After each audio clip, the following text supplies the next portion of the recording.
Reading, holding a book, or turning a page difficult or impossible.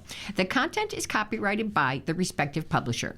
For more information, just visit us on the web at nfradioreading.org. Now, welcome to you, the Niagara Frontier Radio Reading Service. We now present a reading of articles and features from the USA Today for Tuesday, February the 24th of 2026. And your readers today for this are Jody. And Ellen Blackburn. And I'm going to start you out right on our front page of the first section. My article is Mexico declares order is restored. The cartel leader's killing that ignites a wave of violence. Mexican President Claudia Sheinbaum Pardo said normal activity had resumed after a day of violence in several regions of her country. Today, there is tranquility, she said, adding that peace has been secured and blockades largely have been cleared. The unrest was triggered by the killing on February 22nd of a powerful cartel leader in a military operation.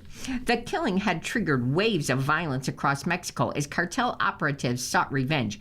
Gunmen suspected to be his supporters, they blocked highways across several states, and they set cars and businesses ablaze, prompting the U.S. State Department to issue a security warning advising Americans in several Mexican states to shelter in place until further notice.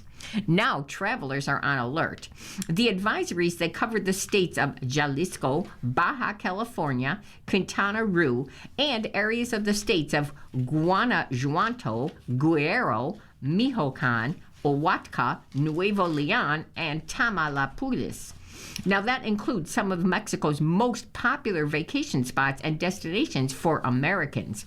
Several airlines, now that includes Air Canada, United Airlines, and Aeromexico, they all canceled flights to Puerto Vallarta amid violence and after security alerts took effect on February 22nd.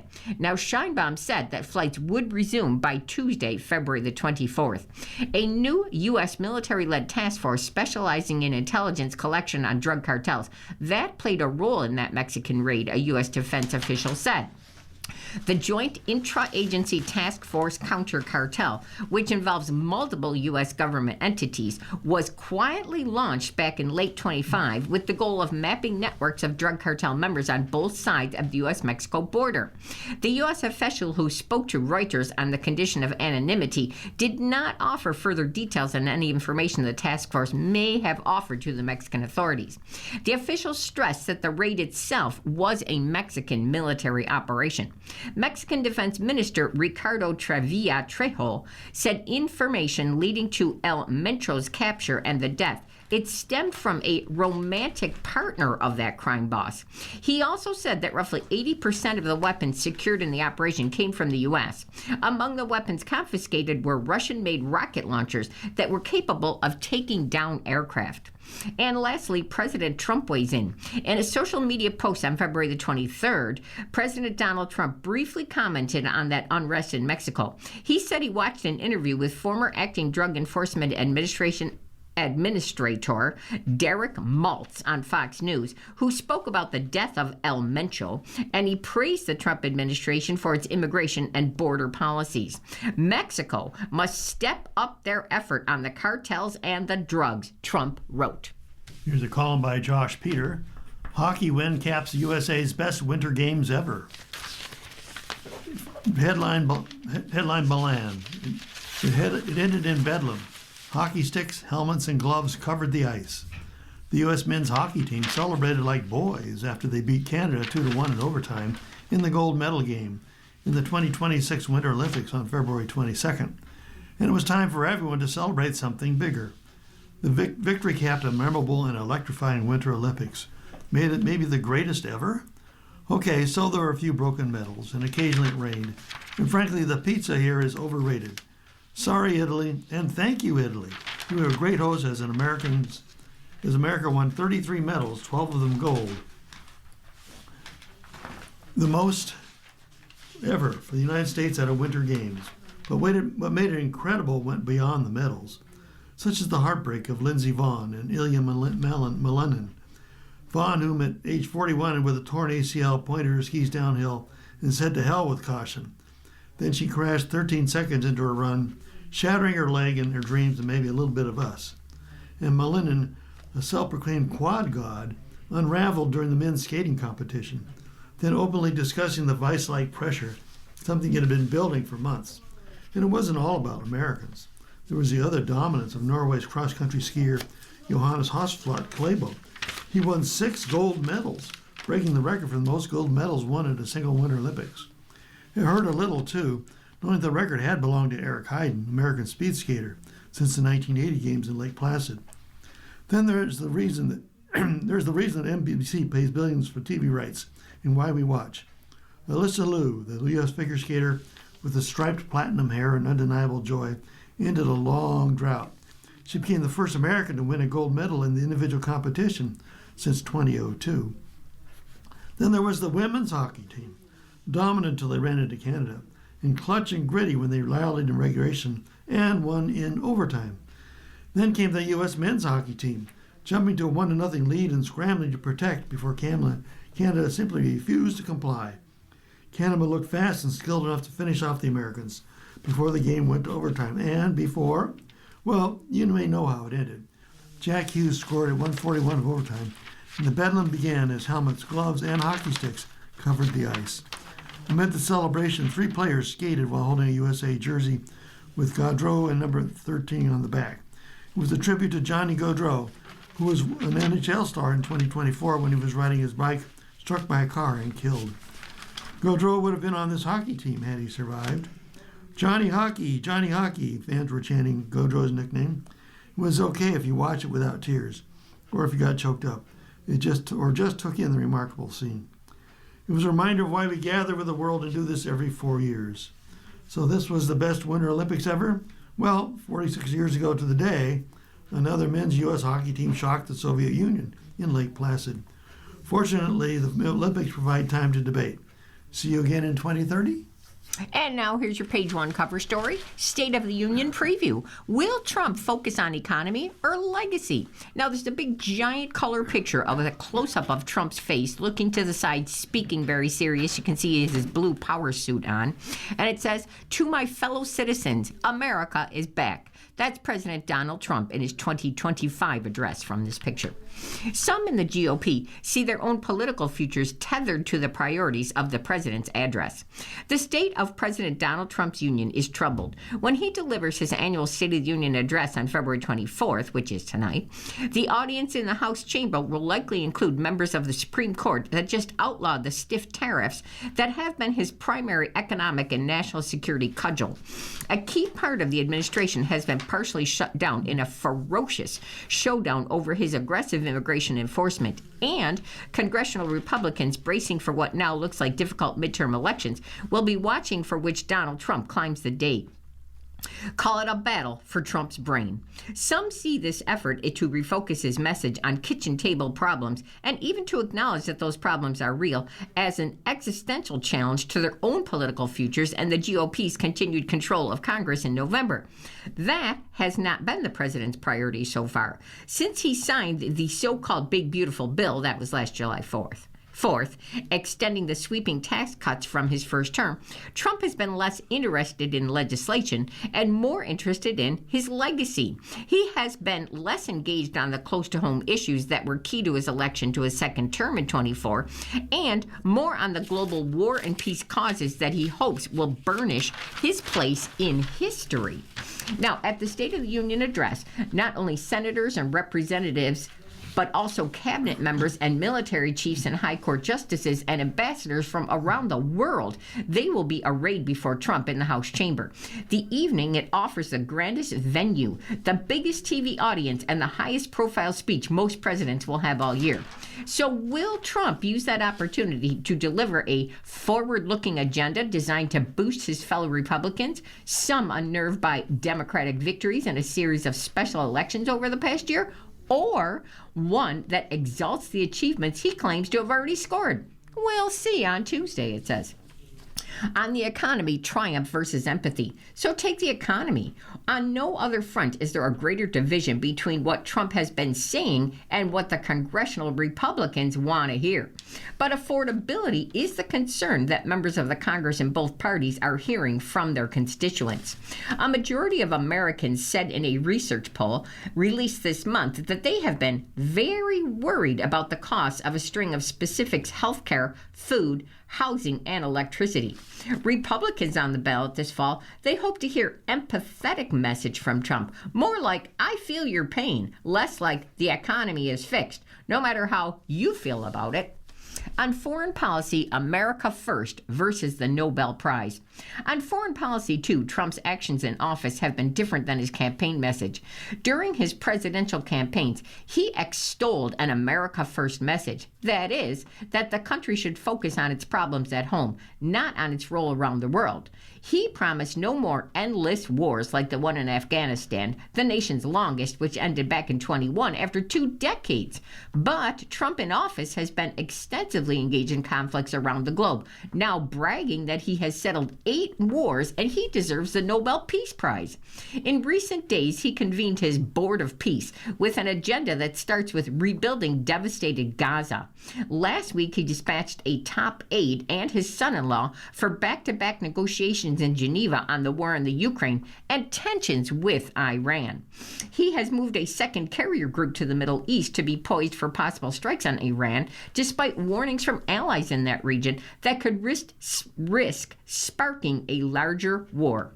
He was in his congressional district holding a special election back in March to replace Marjorie Taylor Greene, a MAGA turned critic who resigned back in January.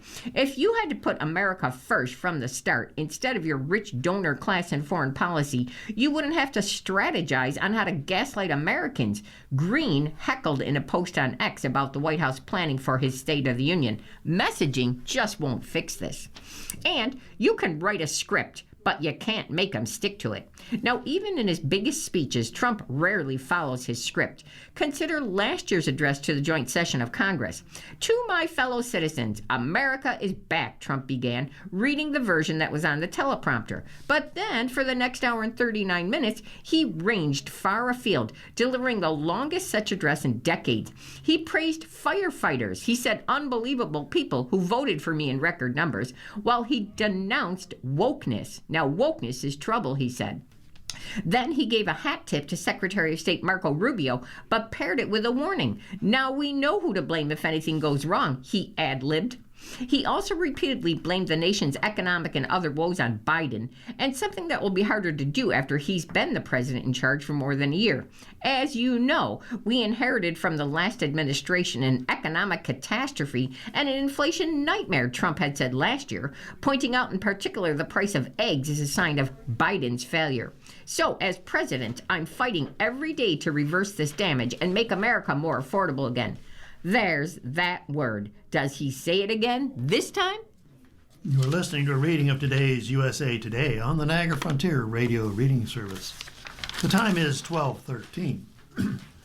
Blizzard wallops the Northeast with life-threatening whiteout conditions. More than 40 million people are under warnings. A winter storm pummeled the Northeast, bringing blizzard conditions that blanketed major cities in snow, halted travel, closed schools, and caused mass power outages. More than 40 million people were under blizzard warnings from Maryland to Maine as the storm dumped 2 to 3 inches of snow an hour and brought winds up to 70 miles an hour, according to the National Weather Service. Parts of New York, New Jersey, Delaware, and Connecticut recorded 18 to 24 inches of snow by early February 23rd. In New York City, which imposed a travel ban late February 22nd, more than 15 inches of snow had fallen in Central Park by the next morning. Snowfall reached almost 18 inches in Mott Haven in the Bronx and more than 17 inches in Williamsville, Brooklyn.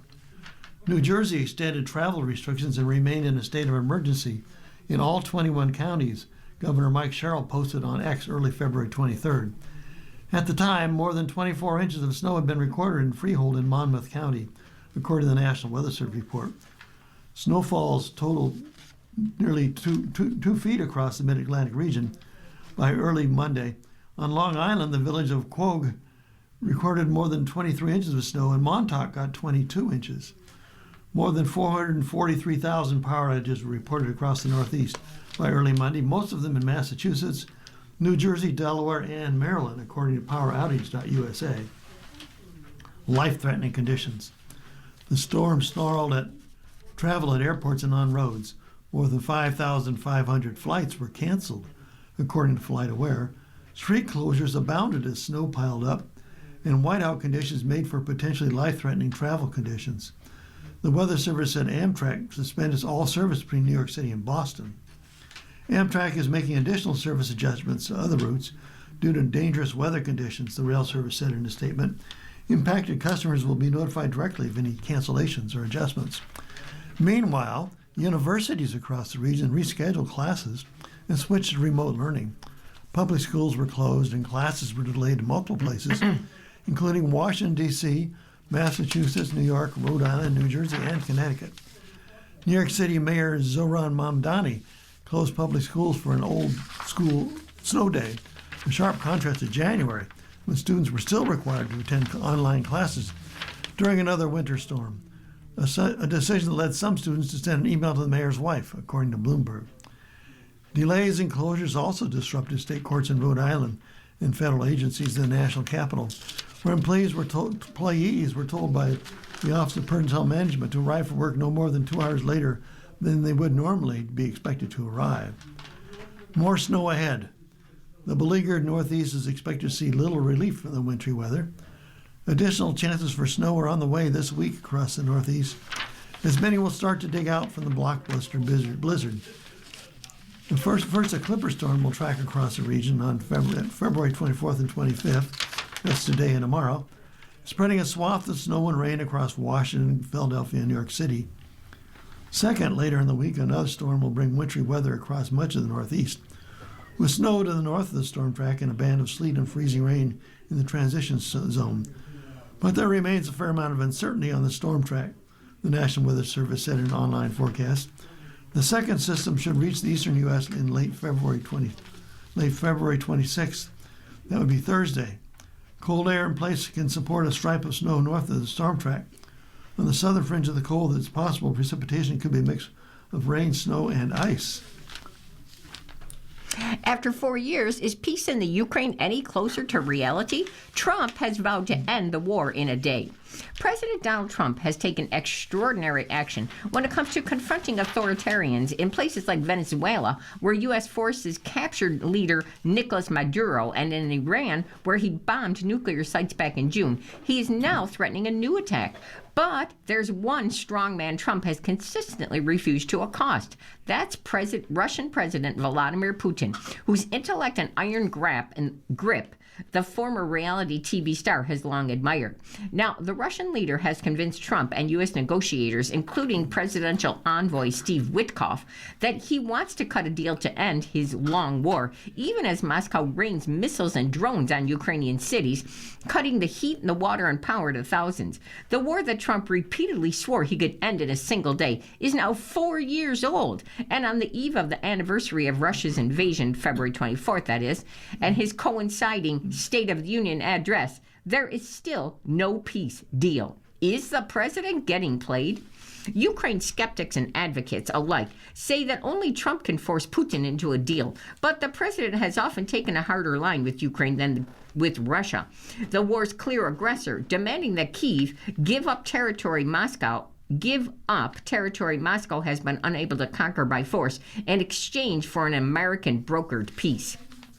Putin is buying time with talks. Ukraine supporters, lawmakers, and former U.S. officials say Putin is playing for time while his army ekes out incremental gains in eastern Ukraine. U.S.-mediated talks on February 18th in Geneva ended after just 2 hours. This may be the problem, that President Trump is believing that they are getting somewhere, and Russia is using another round of negotiation as a way of just buying time, as a way of avoiding any final decisions from the U.S. in order to push harder in Ukraine, they said. In his bid to keep negotiations alive, Trump has used his influence to thwart crippling U.S. financial sanctions on Russia that have widespread support from the Democratic and the Republican lawmakers. Russia has signaled an openness to some limited concessions, such as allowing Ukraine to join the European Union, senior officials said. But Russia's demand for the entire eastern Donbass region, including areas it does not control now, that has been a non-starter for the Ukraine, which has been willing to accept an agreement that freezes the conflict along current lines. Russia's forces occupy almost 20% of Ukrainian territory. The Americans often return to the topic of concessions, Zelensky said in a speech on February 14th at the Munich Security Conference. Too often those concessions are discussed in context only of Ukraine, not of Russia. Trump set a June deadline to reach a deal, Zelensky said early in February. He also said that Russia had offered the United States a $12 trillion proposal. The White House, though, denied that summer deadline. It did not address the economic proposal in response to questions posed by USA Today. It also argued that Trump has expressed frustration with Putin in the past and put pressure at various points on both leaders. Ukraine and the midterms. Zelensky has suggested Trump has another goal, and that would be scoring a political victory before the November midterm elections. But the White House dismissed that, and Peake, who's the former Trump national security aide, noted that Trump has talked about ending the war since 2024. Now, on this issue, he's not like a political operator. It's that he really doesn't like the war. He doesn't like that everything keeps blowing up. He hates the posturing about the war by the Europeans, by the Russians, by the Ukrainians, Peake has said. Russia has made few territorial gains since that 2022 invasion. Putin's army is losing as many as 8,000 soldiers a week, Secretary of State Marco Rubio told the Bloomberg News. With support from the Europeans, who are now buying weapons from the U.S. on behalf of Kyiv, Ukraine can still hold on, though, the experts have said. The failure of the U.S. to leverage any pressure on Russia has left Russia feeling unrestrained in the talks. There's no leverage on them, so they're making no concessions. And I think we're at the point where Ukraine will not give any more at the table, and they won't give on the battlefield. So we're just headed for another year of war. Now, Klimpush, the Ukrainian politician, said it's a wrong assumption that Russia can be cajoled into peace. Now, while Trump's talks continue, Ukrainians are hunkering down.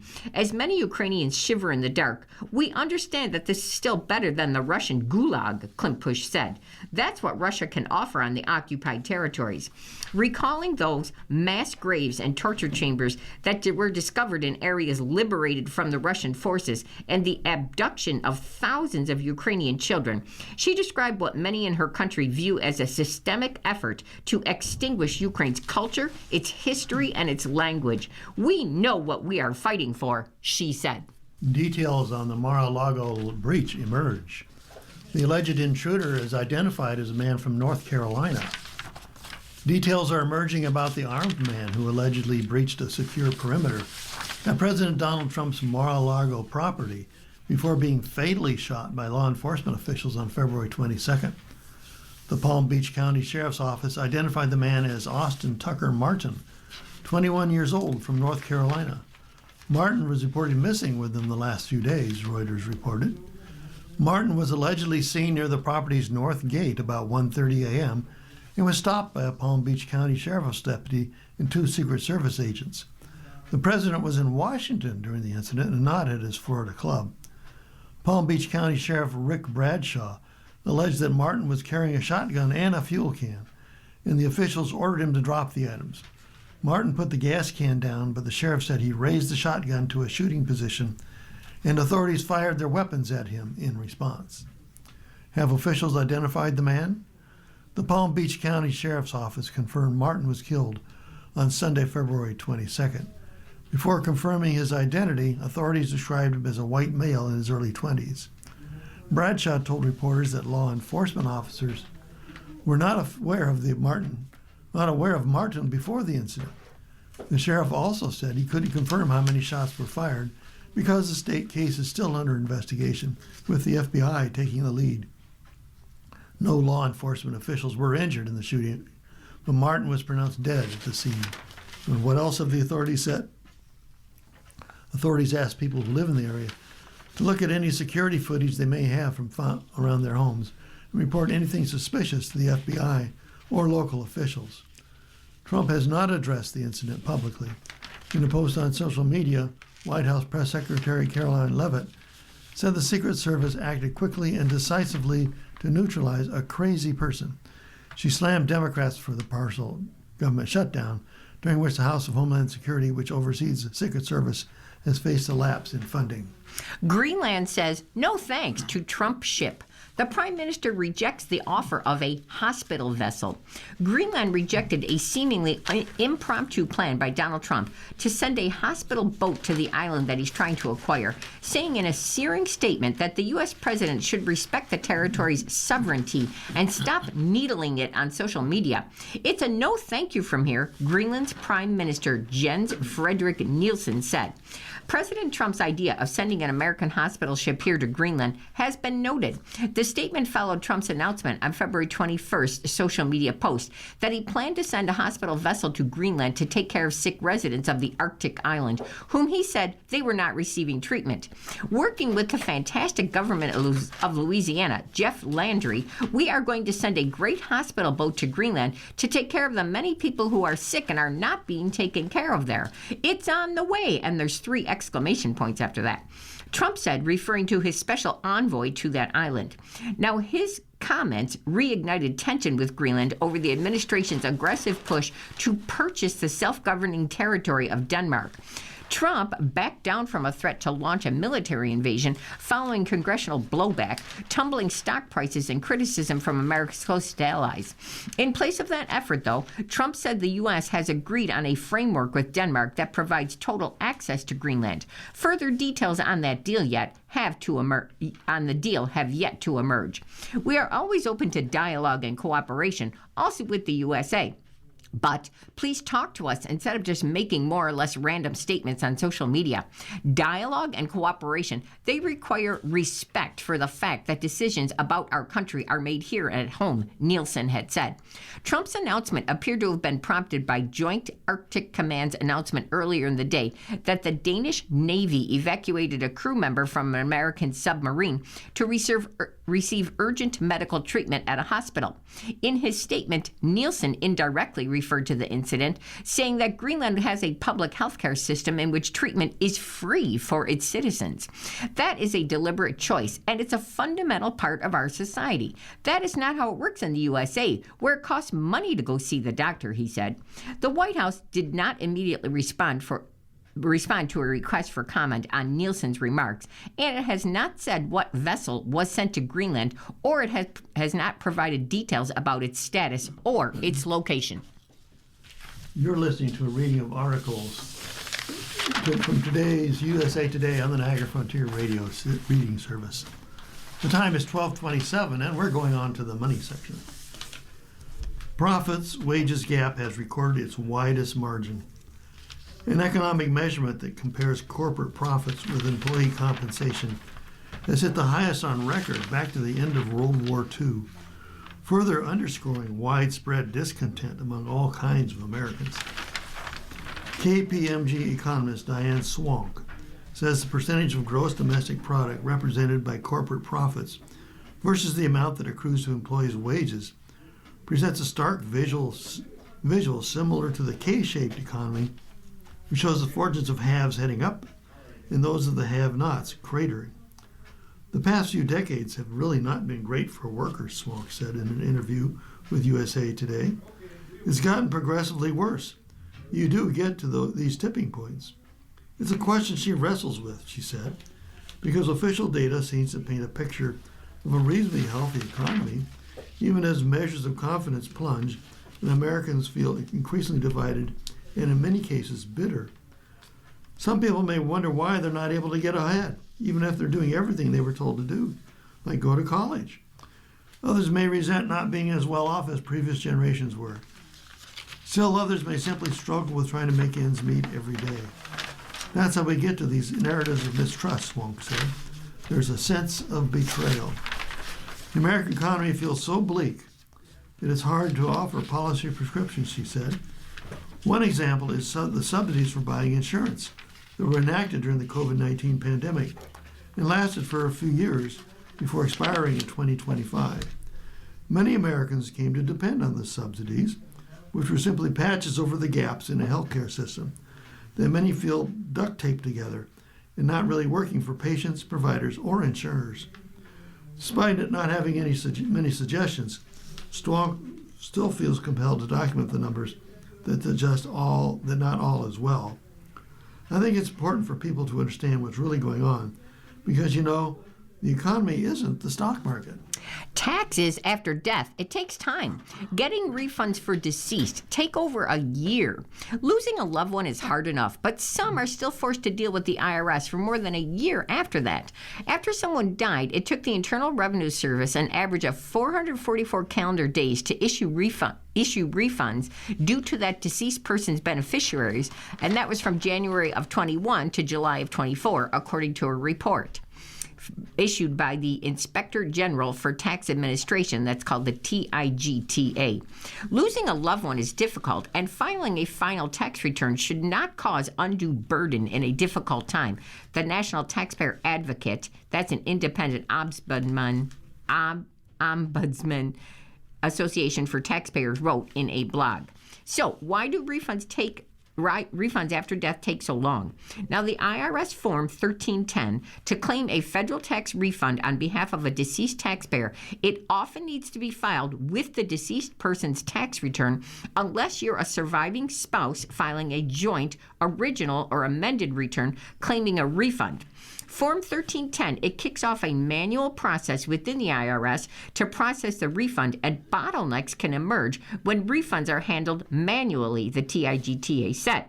So, what is being done to expedite these refunds?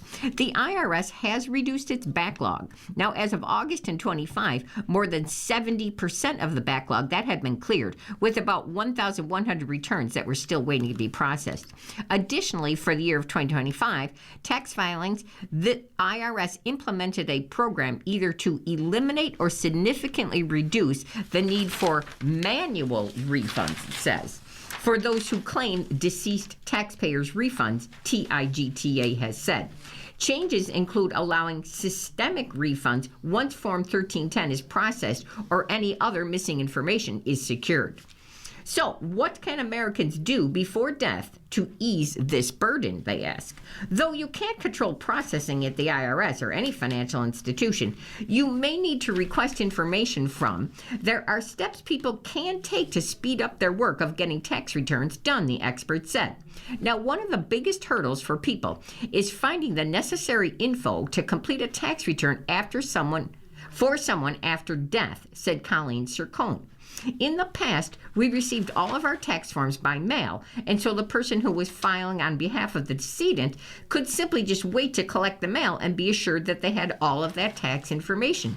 But today, many tax forms are accessed online, making it difficult to know what information exists and how to access it. So to make it easier for survivors, experts recommend people take these steps. Here's the first step. Keep detailed records. List all information that's needed to file your tax return and how to obtain the info after death. One of the biggest gifts you can give to beneficiaries is to be organized with an updated will and where all the accounts are so you don't have to spend a lot of time locating everything. The next tip is consolidate accounts. Fewer bank and investment accounts means fewer forms and entries on the tax return, and that simplifies the filing process.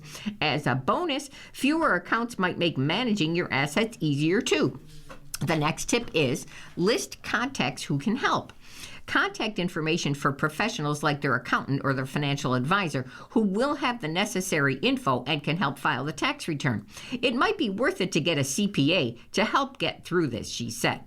And finally, their last tip is work with qualified professionals. They can guide you and your loved ones through complex financial decisions and tax matters before death that will make the process after death more manageable. A financial advisor is like a quarterback of the financial ecosystem, they said. They can be a resource that knows everything you own, life insurance, bank accounts, and investment funds. Should AI weigh in on your insurance? Across the nation, states in revolt with Americans skeptical of its success. At least it's some people in medicine. Doctors, for example, are cheering legislators and regulators on. It's the rare policy question that unites Republican Governor Ron DeSantis of Florida and the Democrat-led Maryland government against President Donald Trump and Governor Newsom in California. How should health insurers use artificial intelligence? Regulating artificial intelligence, especially its use by health insurers, is becoming a politically divisive topic and scrambling traditional partisan lines. Boosters led by Trump not only are pushing its integration into government, as in Medicare excuse me, using AI and prior authorization, but also trying to stop others from building curbs and guardrails. An executive order in December seeks to preempt most states' efforts to govern AI, describing a race with adversaries for supremacy in a new technological revolution. To win, United States AI companies must be free to innovate without cumbersome regulation, Trump's order said. But excessive state regulation thwarts this imperative. Across the nation, states are in revolt. At least 4, Arizona, Maryland, Texas, and Nebraska, enacted legislation last year reining in the use of AI in health insurance. 2 others, Illinois and California, enacted bills the year before. Legislators in Rhode Island plan to try again this year after a bill requiring regulators to collect data on technology use failed to clear both chambers last year. A bill in North Carolina requiring insurers not to use AI as the sole basis of coverage decisions attracted significant interest from Republican legislators last year.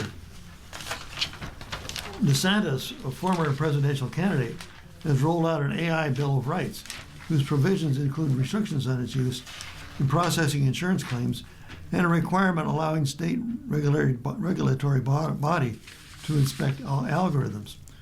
We have a responsibility to ensure that new technologies develop in ways that are moral and ethical, in ways that reinforce our American values, not in ways that erode them, DeSantis said in a State of Address.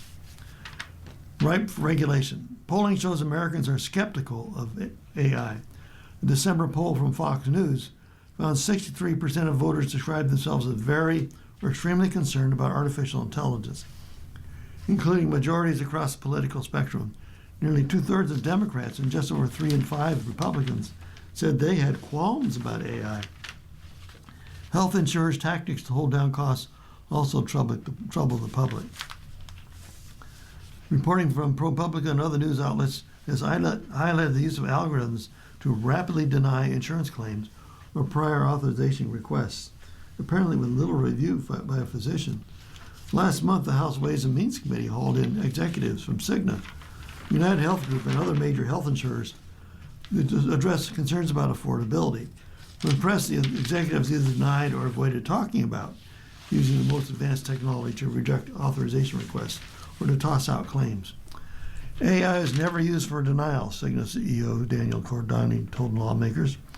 Like others in the health insurance industry, the company is being sued for its methods of denying claims, as spotlighted by ProPublica. Cigna spokesperson Justine Sessions said the company claims denial process is not powered by AI. Indeed, companies are at pains to frame AI as a loyal servant. Optum, part of the health giant United Health Group, announced February 4th it was rolling out tech-powered prior authorizations with plenty of mentions of speedier approvals. We're transforming the prior authorization process to address the friction it causes, said a senior vice president at Optum. Still, Alex Bors, a computer scientist and New York Assembly member, prominent in New York State's legislative debate over AI, which culminated in a comprehensive bill governing the technology. He said AI is a natural field to regulate. So many people already find the answers they're getting from their insurance companies to be inscrutable, said Bors, a Democrat who's running for Congress. Adding in a layer that cannot by its nature explain itself doesn't seem like it'll be helpful here. At least some people in medicine, doctors for example, are cheering legislators and regulators on. The American Medical Association supports state regulations seeking greater accountability and transparency from commercial health insurers that use AI and machine learning tools to review prior authorization requests. White said insurers already use AI, and doctors still face delayed patient care, opaque insurer decisions, inconsistent authorization rules, and crushing administrative work. Insurers push back. With legislation approved or pending in at least 9 states, it's unclear how much of the effect state laws will have, said University of Minnesota law professor Daniel Schwartz. States can't regulate self-insured plans, which are used by many employers. Only the federal government has that power. But there are deeper issues. Most of the state legislation it would require a human to sign off on any decision proposed by AI, but doesn't specify what that means. The laws don't offer a clear framework for understanding how much interview is enough, and over time, humans tend to become a little lazy and simply sign off on any suggestion by a computer. Still, insurers view the spate of bills as a problem. Broadly speaking, regulatory burden is real, said Dan Jones, the Senior Vice President for Federal Affairs at the Alliance of Community Health Plans, a trade group for some nonprofit health insurers. If insurers spend more time working through a patchwork of state and federal laws, he continued, that means less time can be spent and invested in what we're intended to be doing, which is focusing on making sure the patients are getting the right access to care. Health plans recognize that AI has the potential to drive better health care outcomes, enhancing patient experience and closing gaps in care, accelerating innovation, and reducing administrative burden and costs to improve the focus on patient care. Seeking balance. In California, Newsom has signed some laws regulating AI, including one requiring health insurers to ensure that their algorithms are fairly and equitably applied. But the Democratic governor has vetoed others with a broader approach, such as the bill including more mandates about how the technology must work and requirements to disclose its use to regulators, clinicians, and patients upon request. Chris Michelli, a San Bernardino-based lobbyist, said the governor probably wants to ensure the state budget consistently powered by outside stock market gains, especially from tech companies, stays flush. That requires balance. Newsom is trying to ensure financial spigot continues and at the same time ensure that there are protections for California consumers. He added insurers believe they're subject to a welter of regulations already. The Trump administration seems persuaded. The president's executive order proposed to sue and restrict certain federal funding for any state that enacts what he characterized as excessive state regulation, with some exceptions, including for policies that protect children. That order is probably unconstitutional, said Carmel Shakar, a health policy scholar at Harvard Law School. Based on our previous understanding of federalism and the balance of powers between Congress and the executive, the challenge here would be very likely to succeed, Shakar said. Some lawmakers view Trump's order skeptically at best, noting the administration has been removing guardrails and preventing others from erecting them to a extreme degree. There isn't really a question of should it be federal or should it be state right now, Boris said.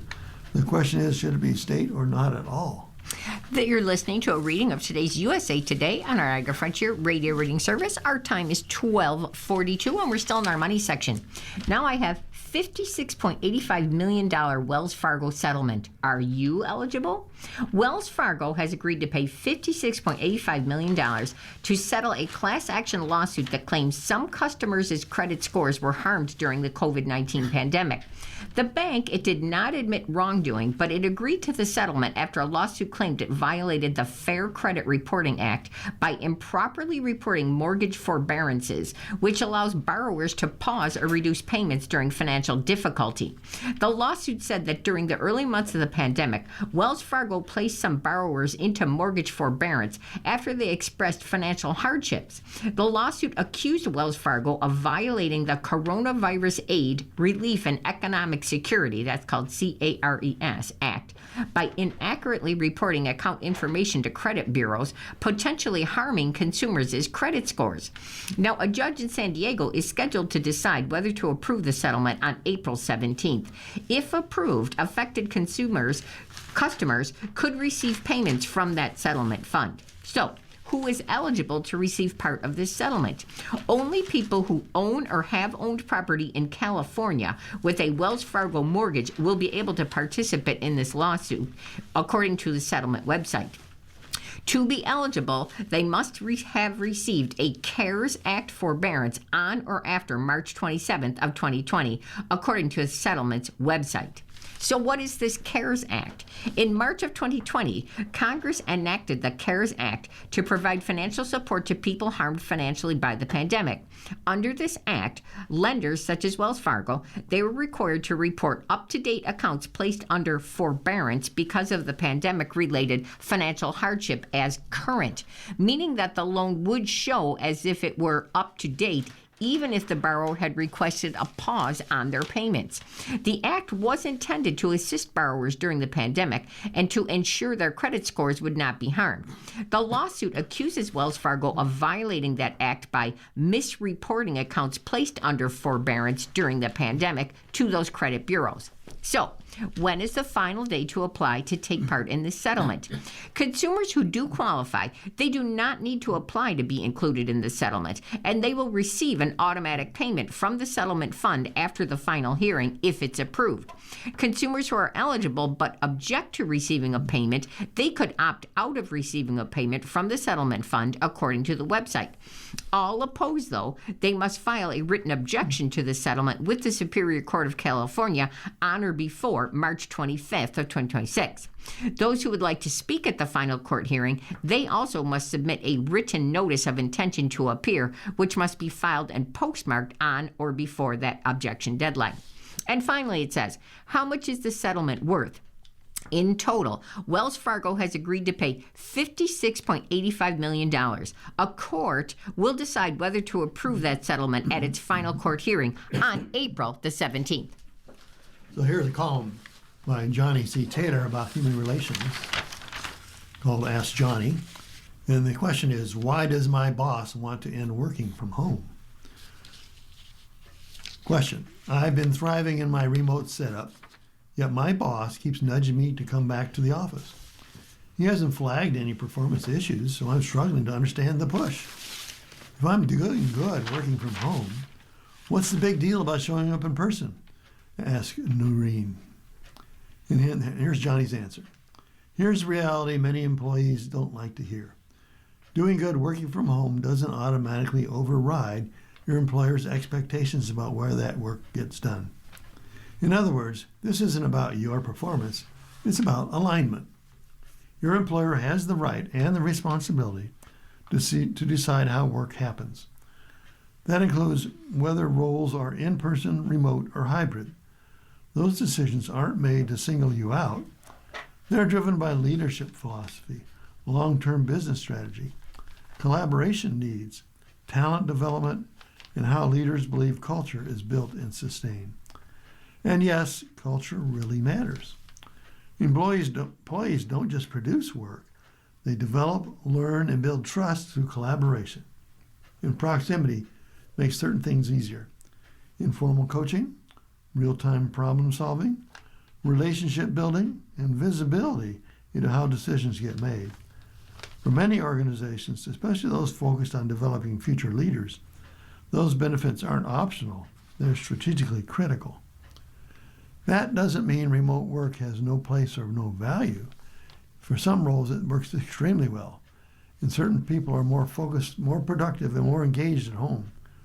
Results matter, and if you're delivering them, it's fair to ask why location is so important in your case. But here's the key distinction. Employers don't manage individuals in isolation. They manage systems. Leaders worry about consistency, fairness, and unintended consequences, such as creating two classes of employees, those who are seen every day and those who aren't. Even when performance is strong, visibility still plays a role in collaboration, development, and advancement. That's not personal, it's organizational reality. So what should you do? First, get clarity.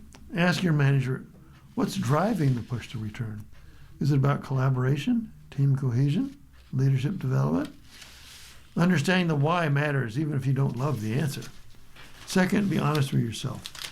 If working remotely is simply a personal preference, you may need to decide whether that preference outweighs the benefits of staying with your current employer. If remote work is essential to how you feel you do your best work, or to your life circumstances, then you should be intentional about seeking roles that are fully remote by design and not by remote by exception. I'll leave you with this. Culture is not negotiable on an individual basis. Employers establish it. Employees choose whether it works for them. Success today is less about forcing organizations to change, more about finding the right fit. Sometimes that means adapting. Sometimes it means moving on. Either way, clarity beats confusion every time. The Reese's creator's grandson accuses Hershey of a recipe change. Now, they have a color picture of the most yummy-looking Reese's peanut butter cups in the candy rack, you can see. And it reads, about 25 million Reese's cups are produced every day at the Hershey factory. Now, that's according to their company's website. The grandson of Reese's peanut butter cups inventor H.B. Reese has accused Hershey of replacing the candy's original ingredients with cheaper alternatives, but the brand is pushing back. Now, Brad Reese, in an open letter to Todd Scott, who's the corporate brand and editorial manager at the Hershey Co., posted to LinkedIn on February 14th, accused the company of replacing milk chocolate with compound coatings and peanut butter with peanut butter style cream across multiple Reese's products. Reese's story is diverging from what's inside those Reese's products, Reese wrote. And that divergence, it put Reese's and the legacy behind it at risk. Now, Reese, who is based in West Palm Beach, Florida, according to his LinkedIn page, went on to question how Hershey's continues to position Reese's as its flagship brand and a symbol of trust, quality, and leadership, while then quietly replacing the very ingredients, that would be the milk chocolate and the peanut butter, that built Reese's trust in the very first place. So Hershey's responds to the grandson's post. The Hershey Company, meanwhile, has responded saying its iconic Reese's peanut butter cups are made the same way they have always been. The company, in a statement to USA Today on February 19th, said its process of making the candy, it starts with roasting fresh peanuts to make our unique one-of-a-kind peanut butter that is then combined with milk chocolate. The mixture is dropped and pressed into a mold that gives the cups its iconic shape. Now, as we've grown and expanded the Reese's product line, we make product recipe adjustments that allow us to make new shapes and sizes and innovations that Reese's fans have come to love and ask for, but while always protecting the essence of what makes Reese's unique and special. It's that perfect combination of chocolate and peanut butter, they said. About 25 million Reese's cups are produced every day at the Hershey factory. So who invented Reese's peanut butter cups?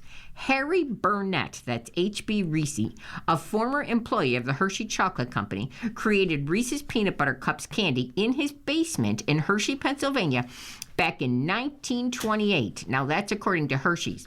H.B. Reese's 6 sons then took over that family business in 1956, and they sold it to the Hershey Company in 1963. Well, justices will hear case on cities suing over climate. Boulder, Colorado aims to go after oil and gas firms. The Supreme Court will take up an effort by local governments to go after big oil and gas companies like ExxonMobil and Suncor for harms caused by climate change, a question that has been debated in state courts across the country for years. The court said February 23rd that it would consider whether it has jurisdiction to hear the dispute, and if it does, whether federal law prevents such lawsuits, including one filed by officials in Boulder, Colorado.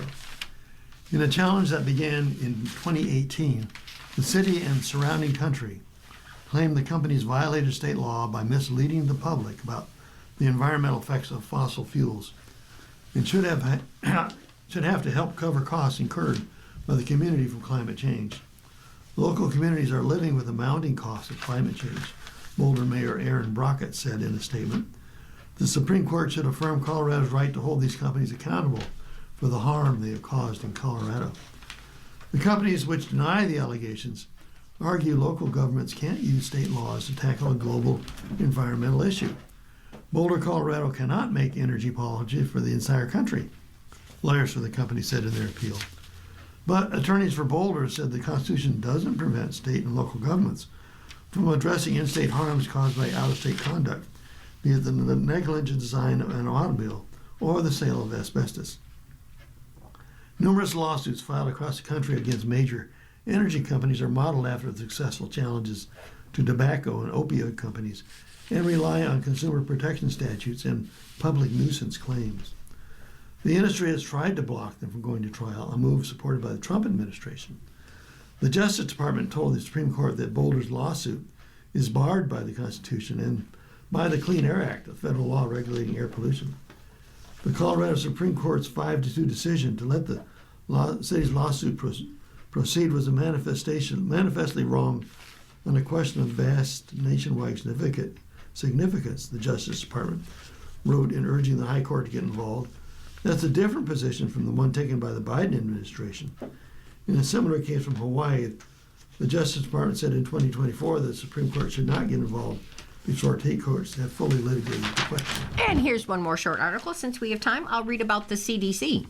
The CDC postpones the vaccine panel's meeting that was set for February. A U.S. Vaccine Advisory Committee meeting scheduled for later this month by the Centers for Disease Control, that's the CDC, and Prevention will not be held with no new dates being announced, according to a spokesman for the U.S. Department of Health and Human Services. Now, U.S. Health Secretary Robert Kennedy Jr. has stepped up efforts to rewrite national vaccine policy, including dropping broad recommendations for 6 childhood shots. Now, those include COVID-19 and Hep B, deepening federal support for the states' vaccine exemptions, and then cutting funding for mRNA-based vaccine research. The Advisory Committee on Immunization Practices, which makes recommendations on who should get which vaccines, it was scheduled to meet from February 25th to February 27th, according to the CDC's website. Now, the committee's recommendations have typically affected U.S. health insurance coverage, state policies on vaccines that are required for schools, and how physicians advise parents and patients. The panel had faced multiple revamps last year after Kennedy fired all of its 17 members back in June. The change comes as leadership at the CDC is shifting. National Institutes of Health Director Jay Bhattacharya will step in as acting director of the CDC, a Trump administration official said on February 18th, replacing the current acting director, who is Jim O'Neill. And you've been listening to an reading of articles from our USA Today for Tuesday, February 24th on our Niagara Frontier Radio Reading Service. We'll return to you for more readings just after our short break now. Your readers again today are Jody and Alan Blackburn.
We'll continue now with our reading of articles from today's USA Today.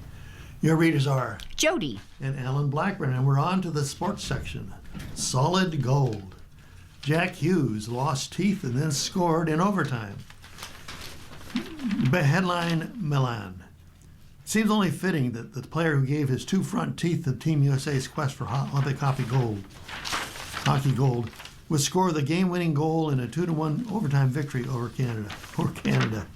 Jack Hughes took a high stick to the mouth from Canada's Sam Bennett in the third period, which drew blood and kept Hughes down on the ice for a few moments. My first thought was, I looked down on the ice and saw my teeth, Hughes said, giving the media members a big toothless grin on February 22nd. Like, here we go again. I know the last time that happened, it wasn't really fun.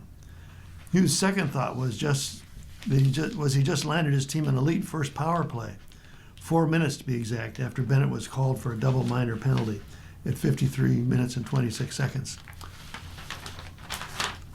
I thought they were going to have the ice score is going to be gold medal. Then obviously I came on the ice and I take a penalty, Hughes said. Hughes too was called for high sticking at 56:37, effectively cutting the team's advantage to 2 minutes and 49 seconds, and putting the Americans at a disadvantage in the closing minutes of regulation. As for Hughes' third thought, I pictured myself on Barstool Sports, being the guy that America hates because Canada scores in the power play, and I was like, oh my God, here it is. And Dylan Larkin and Brock Nelson did an unbelievable job in that penalty kill. So glad we got out of that pickle I put us in. Neither side could capitalize on their respective power plays, and the gold medal game went to sudden death, 3-on-3 overtime format. That's when Hughes got the Americans out of a bind.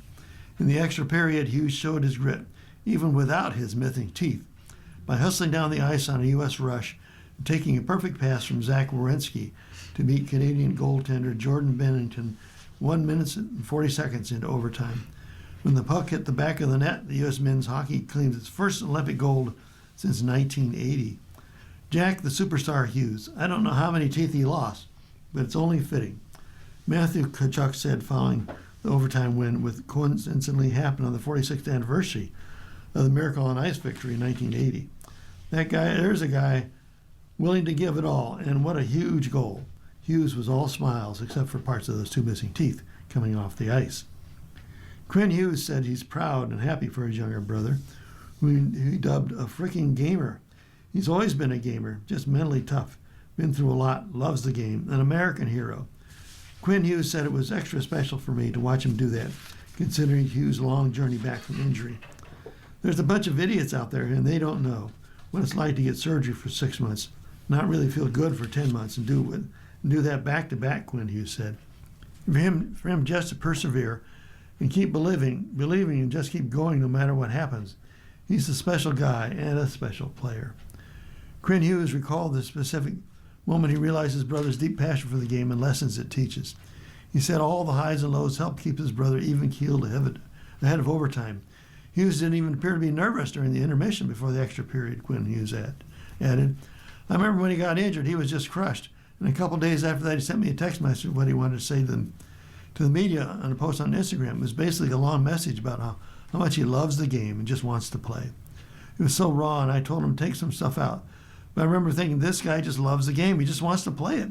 And for him to make that impact, I'm not surprised, because when I look around the room before overtime, there's probably 3 or 4 guys that look at him and said, that guy's not nervous.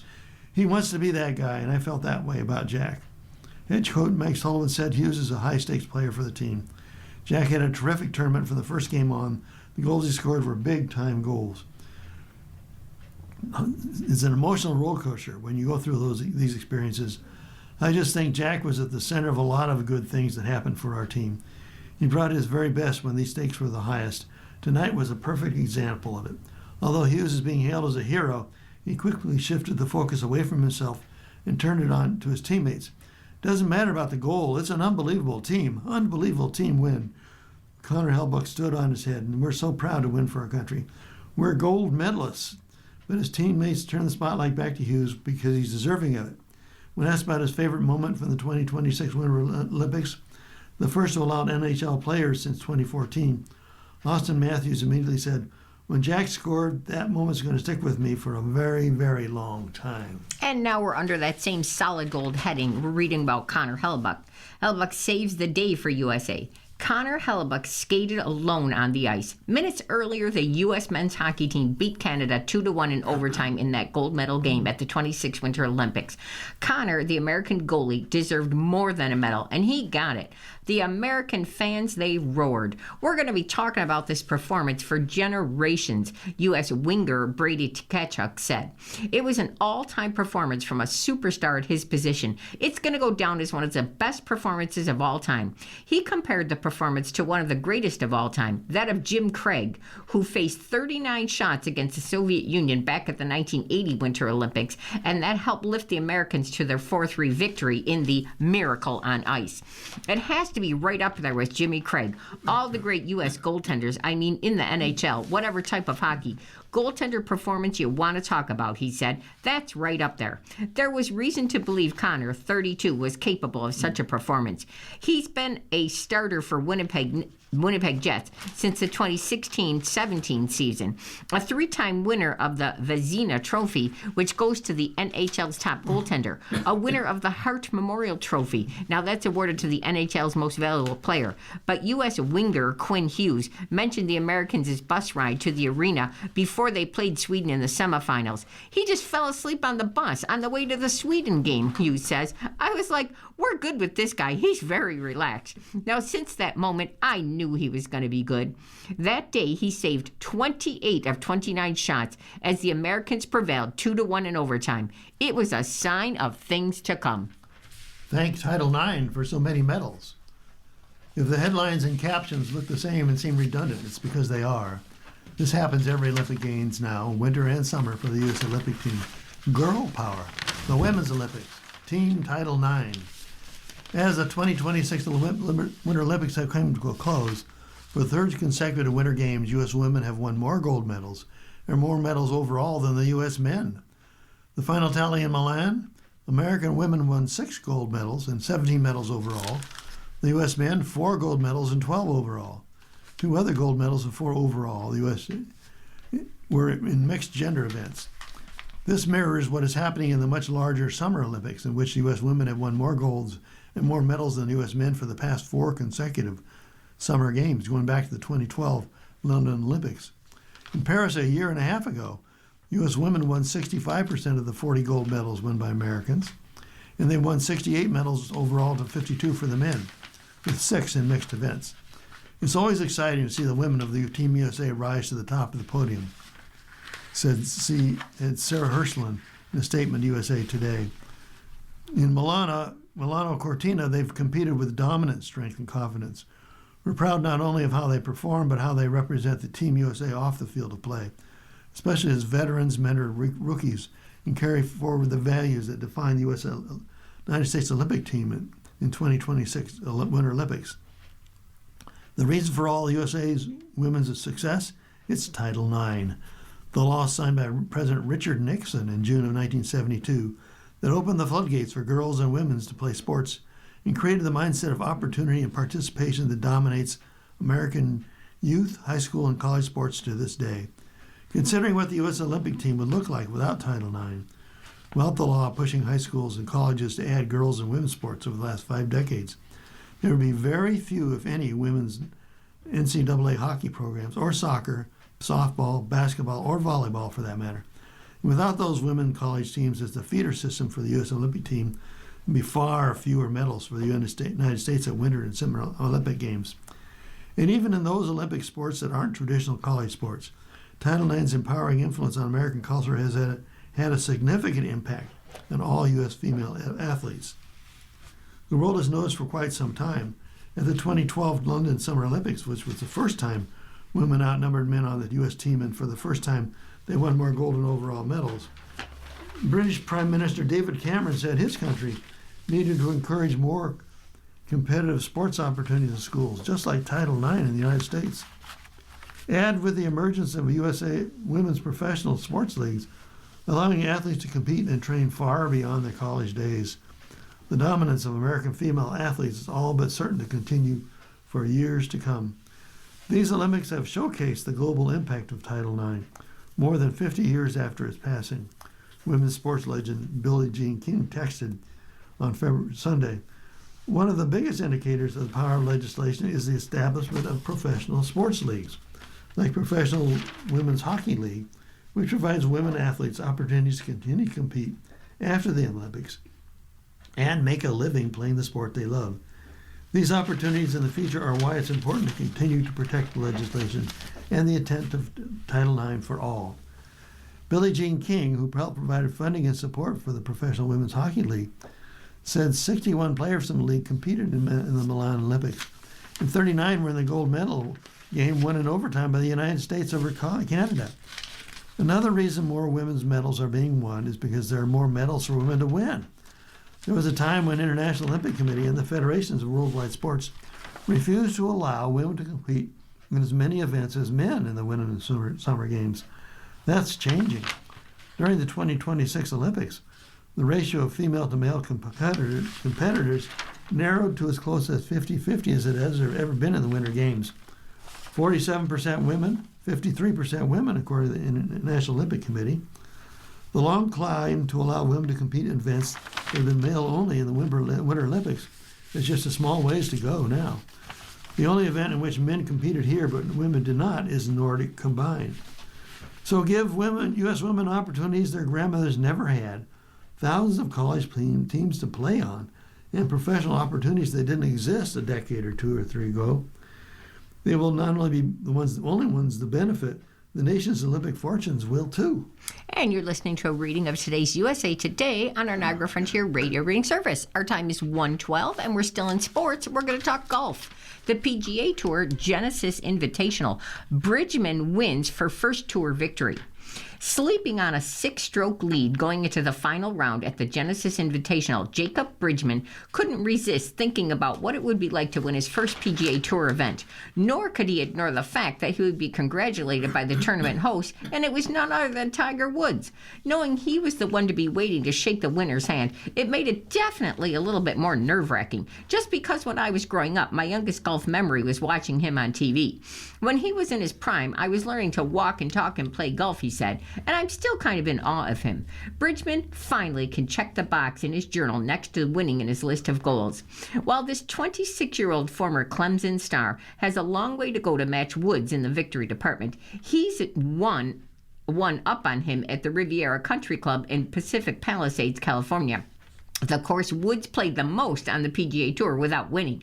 After shooting a final round 1 over par 72 on February 22nd to hold onto a one-stroke triumph over Rory McIlroy and Kurt Kitayama. "I got one thing," Bridgman said. "He's got all those other ones, but I've got one." Getting it across the line for his first win, it was tougher than he imagined as a 7-stroke lead with 12 holes to go slowly evaporated on the back 9 for him until it was almost gone. Now, Bridgman's win at the Tour's signature event isn't all that surprising to anyone who has paid any attention to his career. He enjoyed one of the most decorated golf careers in Clemson history. After being a 3-time Class AAA state champ in South Carolina, he tied Clemson's school record with 5 tournament victories, his last coming at the 2022 ACC Championship. He was named that season's ACC Golfer of the Year and was twice selected ACC Student Athlete of the Year for men's golf. Bridgman, he's blessed with raw talent and athletic ability. World number 1 Scottie Scheffler said that he'd include him on his tour pro basketball team, but he realized he'd never own his swing until he learned to understand its inner workings better. He sought out instructor Scott Hamilton, who first watched Bridgman play 9 holes at the 2022 RSM Classic. "If I can get this guy on the green, he's going to be a world beater," Hamilton recalls thinking to himself. In 2025, Bridgman made the season-ending Tour Championship in his second year without a win, a combination that speaks to his rare ability. He finished runner-up at the Cognizant Classic and then squandered a 54-hole lead a few weeks later at the Valspar Championship, finishing T-3. Last week at Pebble Beach, he held the lead early on the back 9 before backing up and finishing T-8. He arrived in Tinseltown having never played at the Riviera before, but he took to it quickly. awesome course, he said as he left the press tent after his 66. I played it yesterday for the first time, and I loved it. Bridgman only loved it more after the second and third rounds, shooting 264s to tie the tournament's 54-hole scoring mark and open a 6-stroke lead. This weekend belonged to Bridgman. He gutted out 2 closing pars for a one-shot win. He ranked first in strokes gained, approach and SG. Putting for the week, just the 4th player to pull off that feat since 2004. About the only thing he failed to do was rewrite the record books in the 100th playing of a tournament that originated simply as the Los Angeles Open. With a 72-hole total of 18 under 266, Bridgman fell short of Lanny Wadkin's 20-under mark that was set back in 1985, which still stands as the longest 72-hole scoring among current events on the PGA Tour and survived for another year. Now, last month, Bridgman waited behind the 18th green at Wailea to spray his good friend Chris Gotterup with beer after he won the Sony Open in Hawaii. This time, it was Bridgman's turn, and he got something even better than a beer shower. He got a congratulatory handshake from Tiger. I'll probably never have a cooler handshake in my life unless I win it again, and it probably still won't be as cool as that, he said. No fender, no problem for Reddick in Atlanta. Auto racing, NASCAR Cup races. Tyler Reddick even had to take a look at it for himself. After winning the Auto Trader 400 at Echo Park Speedway, the 30-year-old walked over to the right side of his number 5 Toyota and glanced at where his right fender was supposed to be. He lost it in a major pileup in the final stage of the race on Sunday. But apparently he didn't need it. For the second straight week, Reddick sped to victory lane. He hung around the front pack during the closing stretches of the race, beginning the final overtime restart in third. He held off Chase Briscoe, Ross Chastain, and Carson Hocevar, who finished second, third, and fourth. Handling matters here, but man, Reddick said on a Fox broadcast, I guess determination outweighs handling. He's the first driver to claim the Daytona 500 and the second event of the NASCAR Club Cup Series season since Matt Kenseth in 2009. Let's break it down. Number 1, Reddick, 23XI Racing Continue 2026 season heater. Reddick joins 5 others who have captured the checkered flag in the first 2 races of the year. He led 53 laps, the most in the field, amid an Atlanta record 57 lead changes, along with 10 caution flags. His win keeps the momentum rolling for 23XI Racing, which is co-owned by Michael Jordan, Denny Hamlin, and Curtis Polk. 23XI teammate Bubba Wallace also led 46 laps, trailing only Reddick and Kyle Larson, who placed 8th. It marks Wallace's second straight top 10 finish to kick off the campaign. Only he, Reddick, and Zane Smith have accomplished that feat through 2 weeks. 23XI has also secured back-to-back wins for the first time since its 2020 inception. Before the Daytona 500, Reddick had not found victory lane since October 2024. Number 2, Carson Hocevar keeps challenging for first Cup win. Hocevar has yet to win on the Premier Circuit, but boy, he keeps coming close. The 23-year-old Spire Motorsports driver crashed while battling for the lead on the last lap of the Daytona 500 and threatened for the top spot in 2 overtime restarts in the Auto Trader 400. He was diving and blocking and shooting at every possible gap in his Chevrolet. He created the need for a second restart when he triggered a wreck in the first OT. I was taking every run, Hocevar said. I sure owe people apologies, and I think we're all going for spaces and runs and everything. He ultimately settled into 4th, collecting 2 laps led.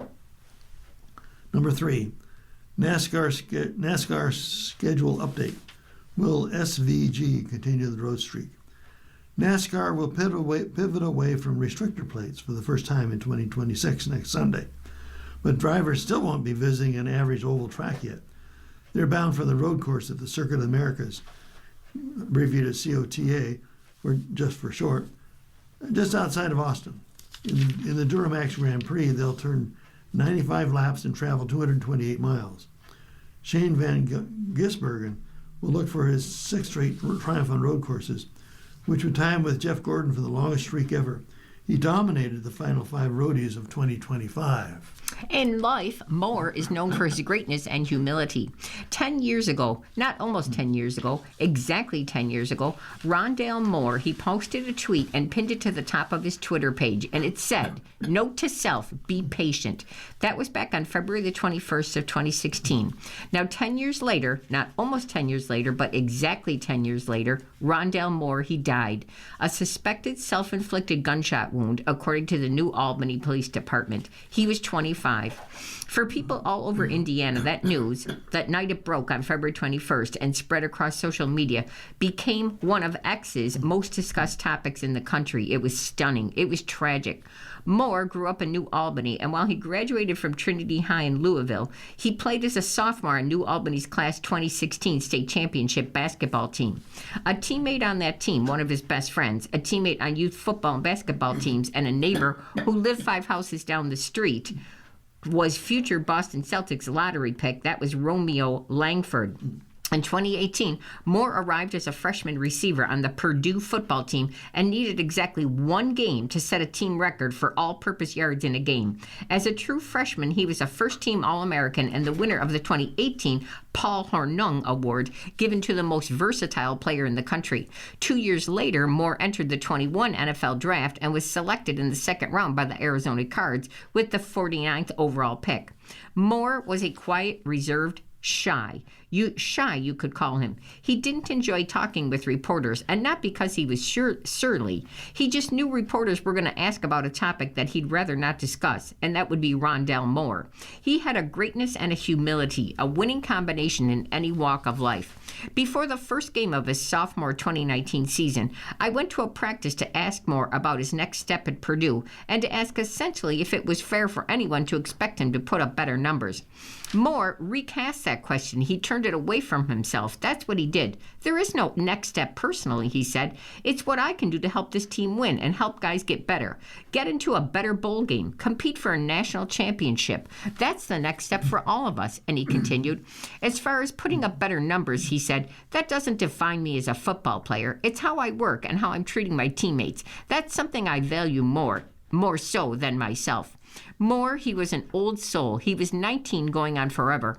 The world laid out before him like a red carpet. But sometimes that carpet bunches up and it snags your feet and it knocks you down.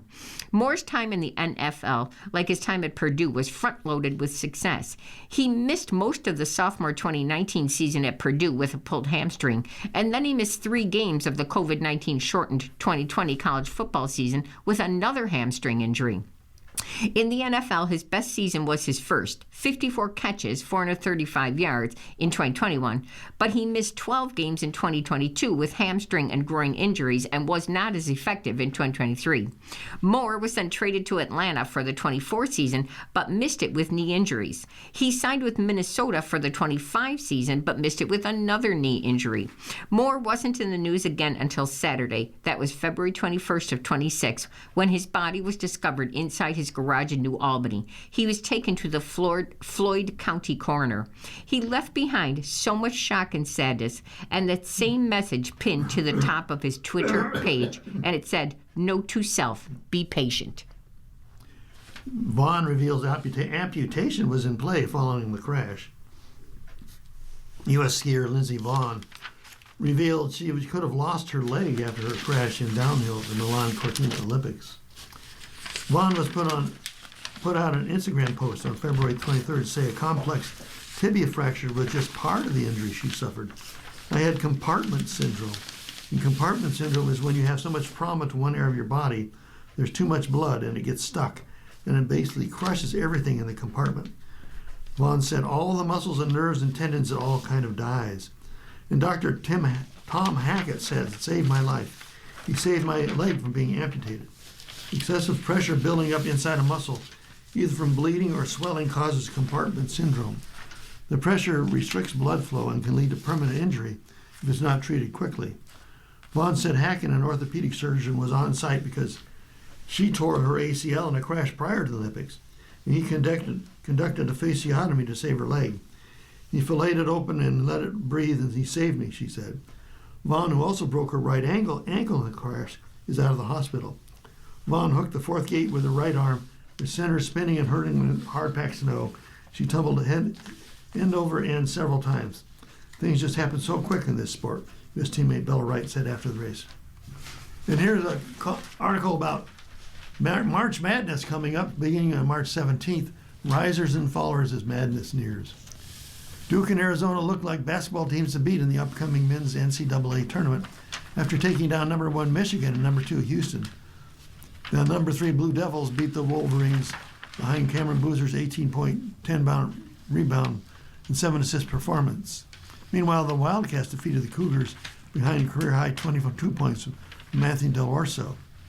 With a shakeup in the polls, as number 6 Iowa State fell to number 22, BYU and number 12 Kansas was upset by unranked Cincinnati. Number 18 Vanderbilt also lost to unranked Tennessee. Here's a look at the latest risers and fallers for March Madness. Risers, Duke, projected as seed number 1. Duke coming off a 68-63 over number 1 Michigan on February 21st. Looks to be the new front runner for the number 1 overall team in the NCAA tournament. The Blue Devils are 25-2, and their losses are to Texas Tech and North Carolina, which are both virtual locks for March Madness. But Duke still has games against Notre Dame, Virginia, North Carolina State, and UNC in the regular season. Also on the rise, Arizona, projected seed number 1. Arizona was last undefeated team among the Power 4 conferences until lost to Kansas on the road February 9th before losing again to Texas Tech in his next game. The Wildcats bounced back on February 21st, though, defeating number 2 Houston on the road. Arizona is back to being contender for number 1 overall seed along with Duke. Then there's Florida, projected seed number 2. Florida was shaky at times early in the season, but has hit its stride in recent weeks and is dominating the SEC. The Gators have won 12 of the last 14 games, including wins over Georgia, Tennessee, Alabama, Kentucky, and Vanderbilt. Florida's front court trio of Thomas Haw, Alex Condon, and Ruben Chianiello may be the best college in college basketball. Also on the rise, UCLA, projected seed, first 4 out. UCLA coach Mick Cronin went viral for the wrong reasons after his blowout loss to Michigan State. However, the Bruins turned around and defeated number 10 Illinois, which is a huge boost to their resume. UCLA still has some work to do and holds an 18-9 record with ranked wins over Purdue and Illinois, two of the top projected teams in March Madness. And the teams that are falling, Houston, their projected seed is number 2. Houston was coming off back-to-back losses to Iowa State and Arizona and appears to have fallen behind both schools in the Big 12's pecking order. While the Cougars are still national championship contenders, they have some work to do to get back on the number 1 seed line. Also falling is Kansas. Their projected seed is number 3. Kansas was blown out by Iowa State on February 14th before defeating Oklahoma State on February 18th with limited help from state star guard Daryl Patterson. And Vanderbilt is on the way down with projected seed number 5. Vanderbilt, losers of 3 of his last 5 games, is quickly falling out of contention to be the higher seed for the round of 32 should it reach that stage of the NCAA tournament. The Commodores have dropped back-to-back games into Missouri and Tennessee, who are looking to surprise Vanderbilt in the SEC order. And then there's Clemson with a projected seed of number 9. Clemson was looking to compete with North Carolina to finish second in the ACC standings until its current 4-game losing streak started. Tigers are 20-8, but have lost 4 straight, including 3 against unranked teams in Virginia Tech, Wake Forest, and Florida State. The March Madness 20-26 schedule starts off on March 17th with the first round on March 19th and 20th, second round March 21st and 22nd, and the final 4 will be April 4th at Lucas Oil Stadium in Indianapolis, and the championship game April 6th in Indianapolis. And you're listening to a reading of today's USA Today on our Niagara Frontier radio reading service. Our time is 1:29, and I'm going to switch over to our lifestyle section. We're going to start out with movies. Psycho Killer required a leap of faith. Now, this is a spoiler alert because they're going to give some minor spoiler details in this article, so don't listen if you don't want to be spoiled. First up, monologues or moonsaults. That was the choice that faced James Preston Rogers 2 decades ago. He did pick acting over pro wrestling as a career, so it was a full circle moment sitting ringside promoting Psycho Killer on the WWE's NXT TV show, albeit wearing a mask of Hollywood's latest horror villain. Now, playing this satanic slasher is the biggest role yet for this muscular 6'6", 260-pound Canadian native. Now, Rogers joins an iconic canon of actors including Robert Englund from A Nightmare on Elm Street, Kane Hodder from Friday the 13th, Nick Castle from Halloween, and David Howard Thornton from Terrifier, who make a killing hidden under creepy facewear or makeup. Rogers, who's 53, concedes that he was a little miffed at first about being behind an eerie radioactive mask for much of the movie. There are times he doesn't wear it, but you still can't see him because of the angle. That was my vanity, one of the 7 deadly sins, he quips. Ultimately, not seeing his face is going to add to the character, he says. If I'm a viewer, I wouldn't want to see it. You kind of want that mystique. You want your monster to be a monster. Psycho Killer takes the unconventional tact of showing much of the movie from the serial killer's perspective. The satanic slasher's got a heck of a body count already when he's pulled over by cops for a routine traffic stop, and Kansas Highway Patrol Officer Jane Archer watches her husband gunned down in cold blood right in front of her. After the slasher speeds off, Jane begins a multi-state hunt to bring him to justice while her new foe is on his own path to a destructive endgame. While the slasher leaves a gore-filled path behind him, Rogers played the baddie like a human instead of a monster. The character is haunted by a childhood trauma and addicted to painkillers and in one early scene, the masked man takes his shotgun and he hides in a motel room closet, laying down and seeking comfort. Rogers has one of his favorite scenes with Malcolm McDowell, where the slasher unleashes a massacre with his axe during an orgy at a Maryland mansion of the wealthy Satanist McDowell. Yet, as a man of faith, Rogers says he wasn't sure about taking on this opportunity. I just started thinking, man, is this from the guy upstairs or is this from the guy in the red leotard? As a slasher who doesn't talk very much, Rogers was even able to use the knowledge he gained in the ring. In wrestling, the good guys and the bad guys, they tell a different story, but just by different moves and what sequence you use them in. So I knew how I could move and tell the story without even any words, says Rogers, who came up in the WWE's development system just after fellow future thespians Dave Bautista and John Cena.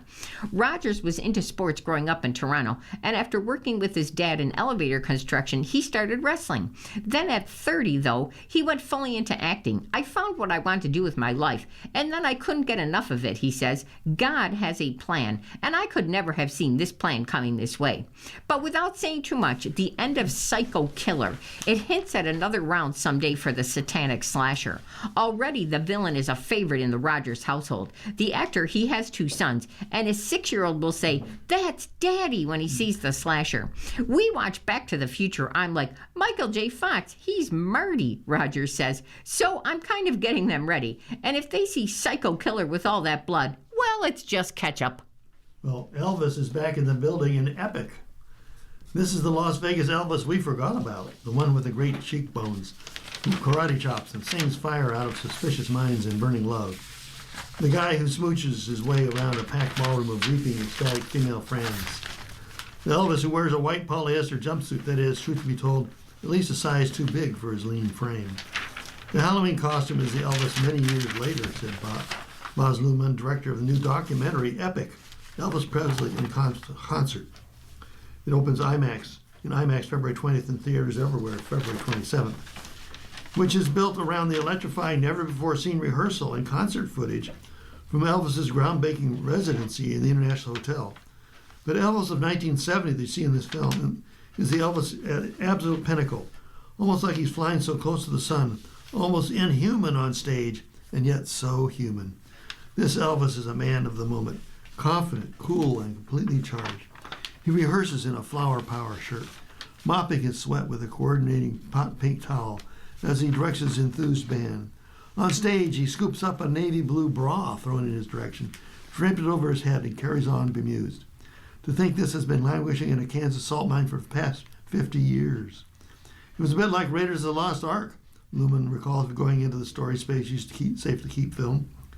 He recovered the disintegrating footage, originally filmed for the documentary Elvis, That's the Way It Is, of 1970, and Elvis on Tour in 1972, while making his 2022 Elvis biopic starring Austin Butler. They kicked the door and there's some dust in 65 boxes, some misnamed, some missing, some stolen, with no sound. That required them to negotiate with the gangsters on the black market for the missing pieces, he jokes, or get very kind collectors who were very private to give us one little bit. And then one person had to lip sync the sound to the footage. Teamed with film editor and executive producer Jonathan Redman, Ludman drummed up enough money to work with the wonderful Peter Jackson and his team in New Zealand to bring back the visual quality to a level where it could be on IMAX. A light bulb went on when the two collaborators unearthed audio of Presley talking about his life for 45 minutes. What if the only person in this film is Elvis, who comes to you in a dream and tells you his story from his point of view? Lerman says. The King of Rock and Roll speaks with surprising candor about his disappointment in his film career, underscored with a peculiar clip of Elvis being hounded by a dude in a cheesy dog costume. Hollywood's image of me was wrong, and I knew it, the singer laments, and I couldn't say anything about it. When Elvis comes back from the army, he's the highest paid actor in Hollywood, Lerman says.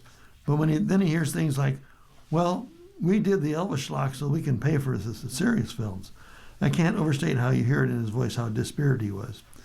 He had a river of money, so he was so good looking, whatever he wanted, except the thing that really counted, and that is respect about the creativity he was doing. The 1968 comeback special on TV was the beginning, and this Las Vegas show was him claiming back self-respect. Fans will be floored by the fast-paced music sequences.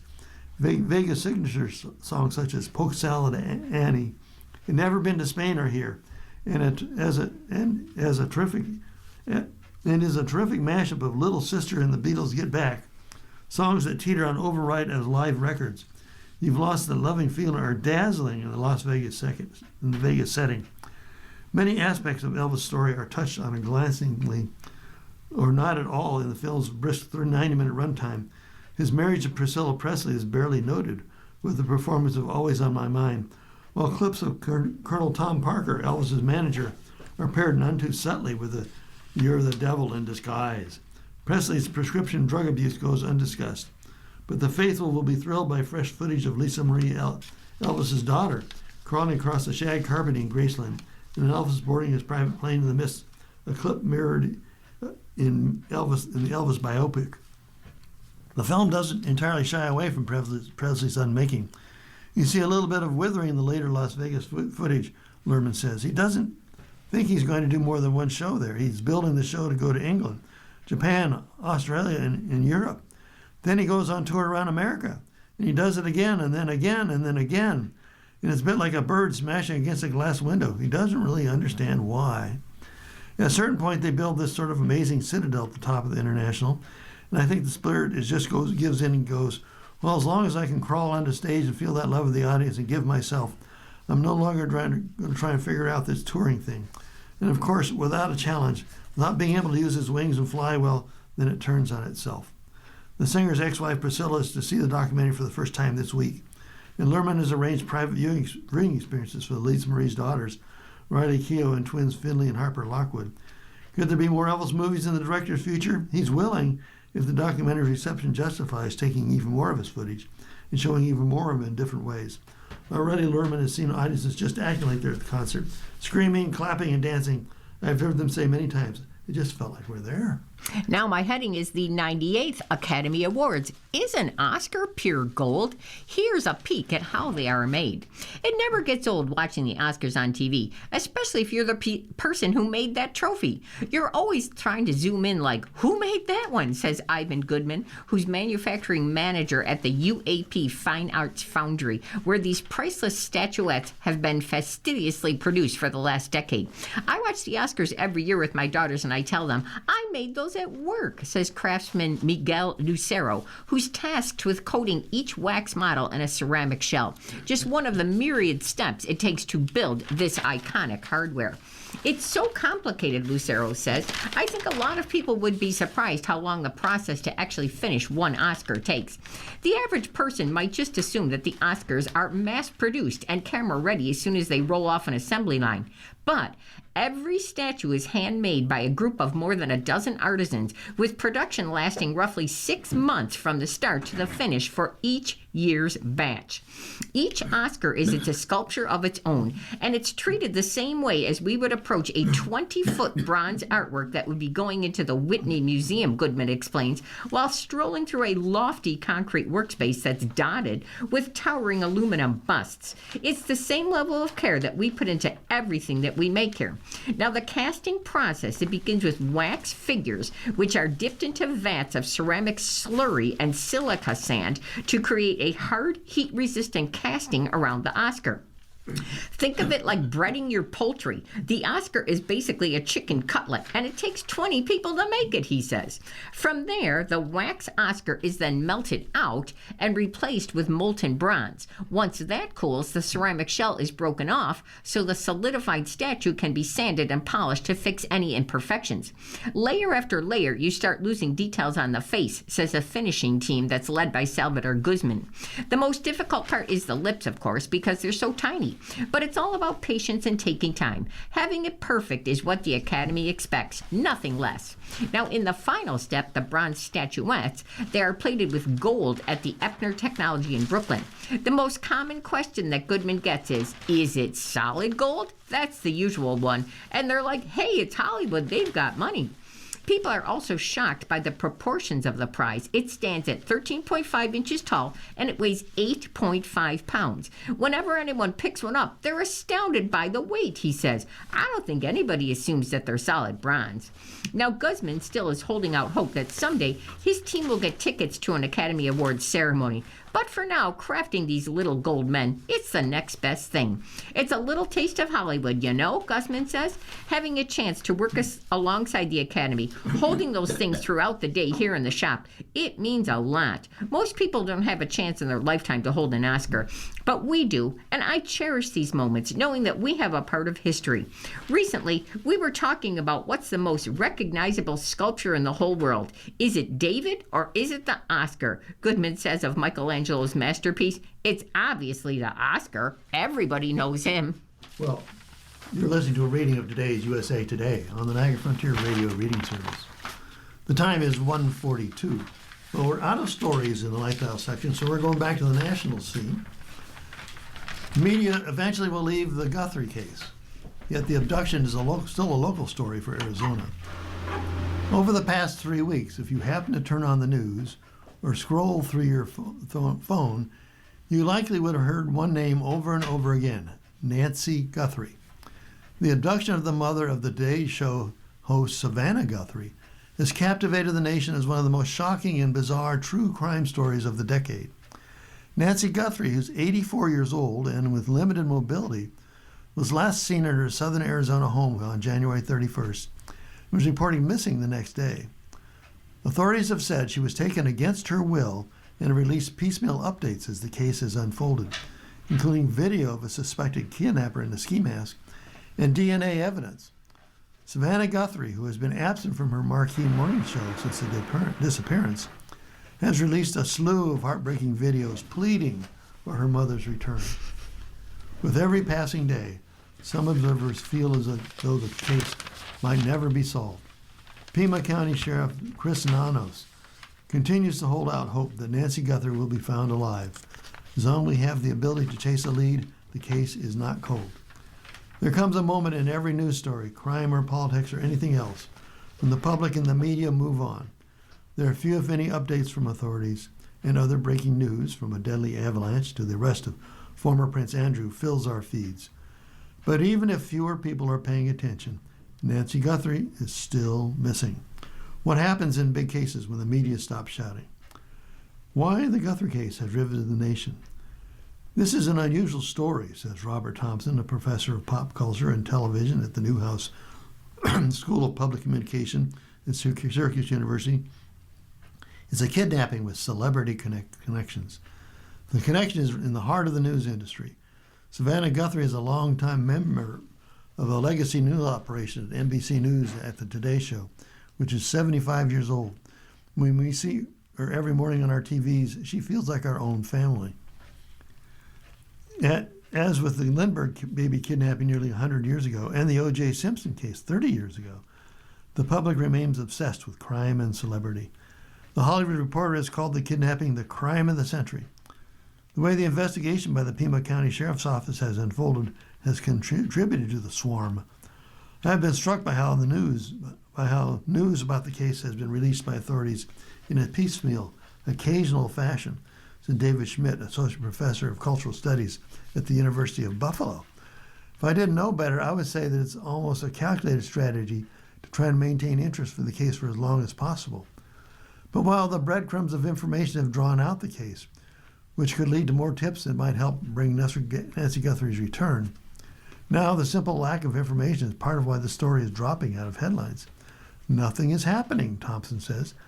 We're not getting new information. We're not finding out where she is. It's reaching an equilibrium. How much airtime is related to how much information we actually have to report.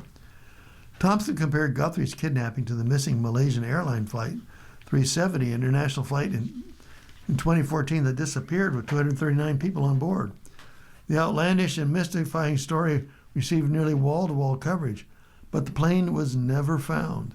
Slowly, the flight appeared in headlines and broadcast with less regularity until you couldn't find mentions of it anymore.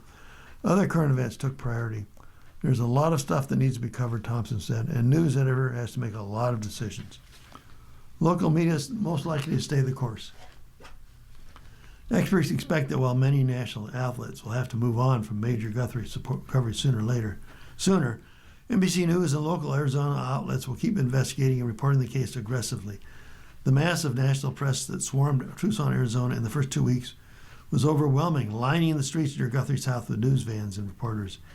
In week 3, the crowds were considerably smaller, but local outlets were still there. This is the local story, Thompson says, and you expect that Arizona outlets would continue to cover because that's where it's happening. As national outlets cede territory, reliable information could be harder to find, as amateur sleuths and influencers using questionable tactics for information gathering flood the zone with conspiracy theories, unverified facts, podcasts, and live streams. But one national outlet will not be able to give up on the case. The Today Show is not the evening news, Thompson says. The hosts are meant to be surrogate family members. We're in our living rooms was the old idea, watching them in theirs. And the sets used to look like a living room sets, and they still have that comfortable sofa. It's impossible for the Today family and NBC to give up on Nancy Guthrie, he says. The more eyes looking for missing people, the better, says Daniel Slakoff, associate professor of criminal justice at California State University, Sacramento, who researches missing person cases. Media pressure makes law enforcement move. It can place pressure on criminal justice officials to focus on their loved one's case. For that reason, media attention can be both helpful and desperately wanted by families. But it's not easy for any family to navigate. When a case is still active, missing persons investigation, the family still can feel a tension between their extreme loss of privacy and their desire to keep their loved one's case in the public eye. Media responds to news, and to public interest. The general public is extremely fickle, said Schmidt, the cultural studies professor. In today's attention economy is more competitive than ever, and it does take long for people to move on from any event if they're not being entertained on a regular basis. Investigators, of course, have a different goalpost. Nanos has said authorities will continue until they have exhausted every lead, and the tip line will remain open. And that is 1-800-CALL-FBI or tips.fbi.gov. And now Trump says release government files on aliens. The move comes after comments by Obama. President Donald Trump accused Barack Obama of disclosing classified information in comments the former president made recently about aliens, and then acknowledged hours later that the tremendous interest in the topic and said he was ordering the government to release more information. He gave classified information. He's not supposed to be doing that, Trump told reporters February 19th aboard Air Force One, adding saying Obama's comments were a big mistake. Now, podcast host Brian Tyler Cohen asked Obama if aliens are real in an interview published February 14th, and the former president said, "They're real, but I haven't seen them. They're not being kept in Area 51. There's no underground facility unless there's this enormous conspiracy and they hid it from the President of the United States," Obama said. Now, the brief comment during a lightning round of questions quickly attracted attention, and Obama later sought to clarify his remarks with a statement on social media. "I was trying to stick with the spirit of the speed round, but since it's gotten attention, let me clarify," Obama wrote. "Statistically, the universe is so vast that the odds are good that there is life out there, but the distances between solar systems are so great that the chances we've been visited by aliens is very low, and I saw no evidence during my presidency that extraterrestrials have made any contact with us. Really?" And there's an exclamation point. Pressed on whether Trump was confirming the existence of aliens by saying Obama's comments disclosed classified information, Trump continued to criticize the former president. "I don't know if they're real or not. I can tell you that he gave classified information," Trump said. "He's not supposed to be doing that. He made a big mistake. He took it out of the classified information." "No, I don't have an opinion on it," Trump added. "I would never talk about it. A lot of people do. A lot of people believe it." Now, Obama's office did not immediately respond to a request for comment. Trump then later wrote on social media that based on the tremendous interest shown, he was directing the Department of Defense and other agencies to disclose government records on alien and extraterrestrial life, unidentified aerial phenomenon, that's UAP, and unidentified flying objects, those are UFOs, of course, and any and other all information connected to these highly complex but extremely interesting and important matters. Now, Congress has heard testimony on UFOs, also known as unidentified anomalous phenomena, 3 times since 2023. 4 witnesses have testified in September about seeing what they believed were UAPs and about hearing also including a video purporting to show a U.S. military drone engaging with a mysterious object. Now, the Pentagon's UFO office recently reported that it found no verifiable evidence of extraterrestrial beings, activity, or technology. And also, NASA put out a report in September of 2023 stating that the agency had not found any evidence that UAPs were extraterrestrial in nature. And we're on to the Lifeline column. Making waves, Toy Story 5 trailer. The Toy Story 5 trailer has been hair-raising for some fans. On February 19th, Pixar released the trailer for the beloved movie franchise's 5th installment, which is set to hit their theaters on June 19th. In it, Jessie, Buzz Lightyear, Mr. Potato Head, and the rest of Bonnie Anderson's toys look to save her from LilyPad, a tablet device that draws her attention away from her plastic friends. Jessie calls on her favorite Sheriff Cowboy for help, and when Woody arrives, the rest of the gangs are quick to spot his age. "What are you, some sort of old man toy?" LilyPad pokes before Forky chimes in. "She thinks you're old because you're bald, Woody." On social media, Woody's age has had many fans feeling nostalgic, while others tease the toy's hairline. Imagine a boy with bald Woody. It's your birthday. Who's celebrating today? Actor Edward James Olmos turns 79. Singer-guitarist George Thorogood is 76. Actor Mark Moses is 68. Actor Emilio Rivera is 65. Actor Billy Zane is 60. Author Gillian Flynn is 55. Actor Bonnie Somerville is 52. Actor Fala Chen is 44. Actor Wilson Bethel is 42. Actor Daniel Kaluuya is 37. Actor and rapper O'Shea Jackson is 35. And rapper Earl Sweatshirt is only 32. And here's your horoscopes. If you're Aries, March 21st to April 19th, inundated with thoughts, ideas light you up. Collect them before they scatter. Taurus, April 20th to May 20th. Your present needs may interfere with your future goals. Brainstorm potential solutions to practical concerns. Gemini, May 21st to June 21st. Ask yourself the hard questions today. Is there a clash in who you are versus who you are becoming? Cancer, June 22nd to July 22nd. Existential thoughts may have you feeling restless beneath the surface. Leo, July 23rd to August 22nd. You may oscillate between extrovert and introvert today, wanting an easy connection but finding it emotionally complex to relate. Virgo, August 23rd to September 22nd. Your success may feel at odds with someone else's feelings. Consider the emotional impact on others. Libra, September 23rd to October 23rd. Contemplating a shift in direction? The Gemini in the first quarter moon encourages you to think bigger than where you are today. Scorpio, October 24th and November 21st. Will you let fear get in the way of your desire? Train your mind. Sagittarius, November 22nd to December 21st. Feeling torn between partnership and personal space? Boundaries become an issue. Capricorn, December 22nd to January 19th. Feeling overwhelmed and scattered? Today's first quarter moon in Gemini can create friction between practical responsibilities and emotional bandwidth. Aquarius, January 20th to February 18th. You're excited one minute and uncertain the next. Getting mixed signals around what you truly desire? Feel it out. Pisces, February 19th to March 20th. Go within and give yourself a moment of self-recognition. The Gemini first quarter moon offers a personal evolutionary checkpoint. Well, you've been listening to Reading of USA Today for Tuesday, February 24th of 2026. We read USA Today weekday at noon. For more information, call 821-5555.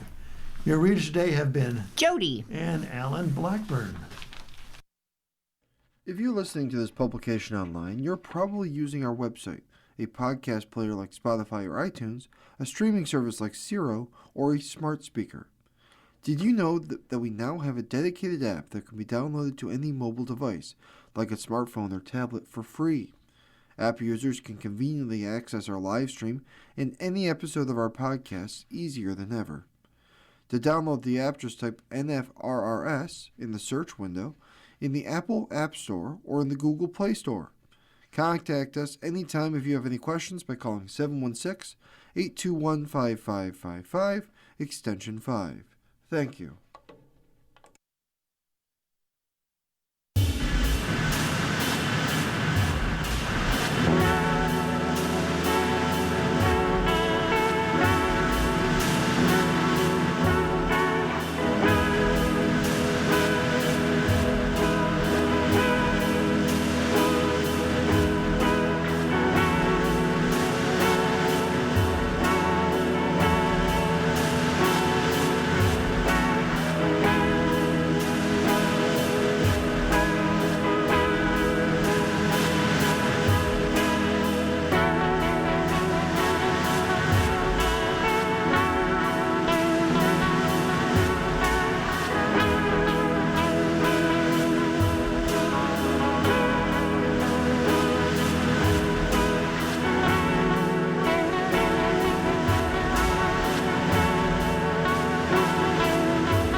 following program is intended for listeners who are blind, have low vision, or have another